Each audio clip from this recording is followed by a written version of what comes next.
the more often we sit together and deliberate on our future, on our welfare, dinga ki het them na ki lung set na ping ding hin. La initiation involve rural women upliftment society ho. Amo bo ngan se lovin civil society lam kai ho hivin chale ke ho district te ni tileng chalanga southern districts Churchan Purahin Parzolahin MLA hozong nidanga chana tau khom di hom wang ke hepon tu chunga elected representative ho he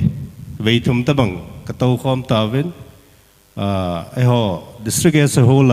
development concerns or he hanlang isu chom yong le deliberate ka bol khom tawen hiche ho chu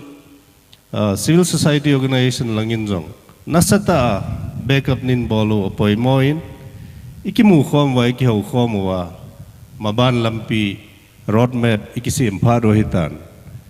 hotilawa peace mila boipineo cha divisive exclusive agenda neo cha boipiding in civil society lam kai hojong ki gonda ta hitin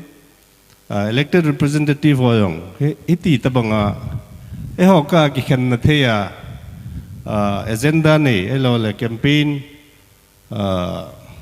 theme elo le campaign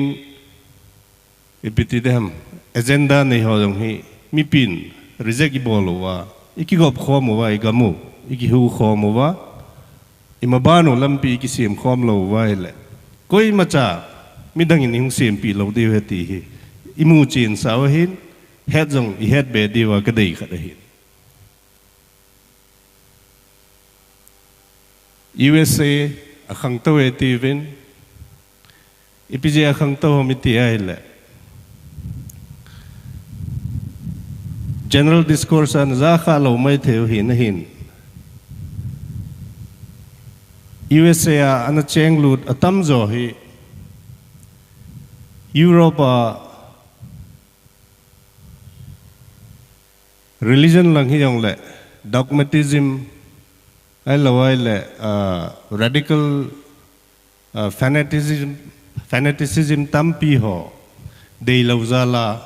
lungge